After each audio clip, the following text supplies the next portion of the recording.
प्यार से विवाह तक का सफर इतना लंबा होगा उन्होंने सोचा न था। दो युवा दिलों ने दाम्पत्य जीवन के सपने संजोने शुरू कर दिए थे, लेकिन इंतजार की घड़ियां बढ़ती ही जा रही थीं। मुझे गुमसुम और उदास देखकर माँ ने कहा, क्या बात है रति, तू इस तरह मुंह लटकाए क्यों बैठी है? कई दिन से मनोज का भी कोई फोन नहीं आया। दोनों ने आपस में झगड़ा कर लिया क्या? नहीं माँ, रोज रोज क्या बात करें। कितने दिनों से शादी की तैयारी कर रहे थे, सब व्यर्थ हो गई। यदि मनोज के दादाजी की मौत न हुई होती तो आज तेरी शादी को 15 दिन हो चुके होते। वह काफी बूढ़े थे। 13वीं के बाद शादी हो सकती थी, पर तेरे ससुराल वाले बड़े दकियानुसी विचारों के हैं। कहते हैं कि साये नहीं हैं। अब तो 5 से 6 महीने बाद ही शादी होगी। हमारी तो सब तैयारी व्यर्थ हो गई। शादी के कार्ड बंट चुके थे। फंक्शन हॉल को, कैटरर्स को, सजावट करने वालों को और भी कई लोगों को एडवांस पेमेंट कर चुके थे। 6 महीने शादी सरकाने से अच्छा खासा नुकसान हो गया है। इसी बात से तो मनोज बहुत डिस्टर्ब है माँ, पर कुछ कह नहीं पाता। बेटा, हम भी कभी तुम्हारी उम्र के थे। तुम दोनों के एहसास को समझ सकते हैं, पर हम चाह कर भी कुछ नहीं कर सकते। मैंने तो तेरी सास से कहा भी था कि साई नहीं है तो क्या हुआ, अच्छे काम के लिए सब दिन शुभ होते हैं, अब हमें शादी कर देनी चाहिए।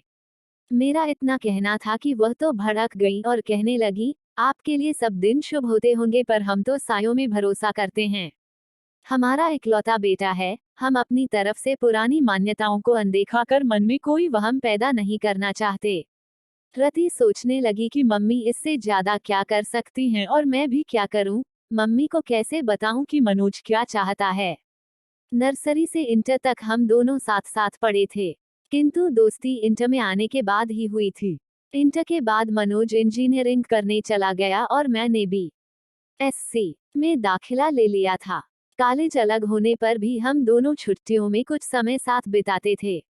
बीच में फोन पर बातचीत भी कर लेते थे। कंप्यूटर पर चैट हो जाती थी। MSc में आते ही मम्मी पापा ने शादी के लिए लड़का तलाशने की शुरुआत कर दी। मैंने कहा भी कि मम्मी MSc के बाद शादी करना, पर उनका कहना था कि तुम अपनी पढ़ाई जारी रखो, शादी कौन सी अभी हुई जा रही है, अच्छा लड़का मिलने में भी समय लगता है। शादी की चर्चा शुरू होते ही मनोज की छवि मेरी आंखों में तैर गई थी। यूं हम दोनों एक अच्छे मित्र थे, पर तब तक शादी करने के वादे हम दोनों ने एक दूसरे से नहीं किए थे।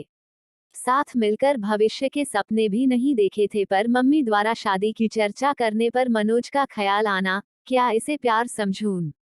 क्या मनोज भी यही चाहता है? कैसे जानूं उसके दिल की बात? मुलाकात में मनोज से मम्मी द्वारा शादी की पेशकश के बारे में बताया तो वह बोला, इतनी जल्दी शादी कर लोगी? अभी तो तुम्हें 2 वर्ष MSc करने में ही लगेंगे। फिर कुछ सोचते हुए बोला था, सीधे सीधे बताओ, क्या मुझसे शादी करोगी? पर अभी मुझे सेटल होने में कम से कम 2 से 3 वर्ष लगेंगे। प्रसन्नता की एक लहर तन मन को छू गई थी। सच कहूं मनोज, जब मम्मी ने शादी की बात की तो एकदम से मुझे तुम याद आ गए थे। क्या यही प्यार है? मैं समझता हूँ यही प्यार है। देखो, जो बात अब तक नहीं कह सका था, तुम्हारी शादी की बात उठते ही मेरे मुंह पर आ गई और मैंने तुम्हें प्रपोज कर डाला। अब जब हम दोनों एक दूसरे से चाहत का इजहार कर ही चुके हैं तो फिर इस विषय में गंभीरता से सोचना होगा। सोचना ही नहीं होगा रति, तुम्हें अपने मम्मी पापा को इस शादी के लिए मनाना भी होगा। क्या तुम्हारे घर वाले मान जाएंगे? देखो, अभी तो मेरा इंजीनियरिंग का अंतिम साल है। मेरी कैट की कोचिंग भी चल रही है, उसकी भी परीक्षा देनी है। वैसे हो सकता है इस साल किसी अच्छी कंपनी में प्लेसमेंट मिल जाए, क्योंकि कॉलेज में बहुत सी कंपनियां आती हैं और जॉब ऑफर करती है। अच्छा ऑफर मिला तो मैं स्वीकार कर लूंगा और जैसे ही शादी की चर्चा शुरू होगी मैं तुम्हारे बारे में बता दूंगा। प्यार का अंकुर तो हमारे बीच पनप ही चुका था और हमारा यह प्यार अब जीवन साथी बनने के सपने भी देखने लगा था। अब इसका जिक्र अपने अपने घर में करना जरूरी हो गया था। मैंने मम्मी को मनोज के बारे में बताया तो वह बोली, वह अपनी जाति का नहीं है। यह कैसे हो सकता है?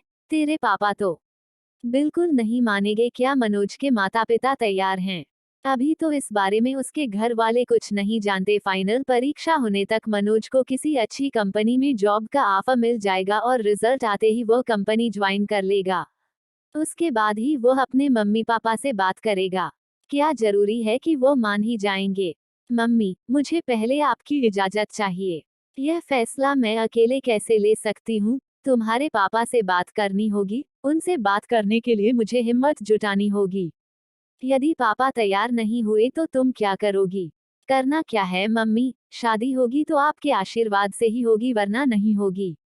इधर मेरा MSc फाइनल शुरू हुआ, उधर इंजीनियरिंग पूरी होते ही मनोज को एक बड़ी कंपनी में अच्छा स्लॉट मिल गया था और यह भी करीब तय था कि भविष्य में कभी भी कंपनी उसे US भेज सकती है। मनोज के घर में भी शादी की चर्चा शुरू हो गई थी।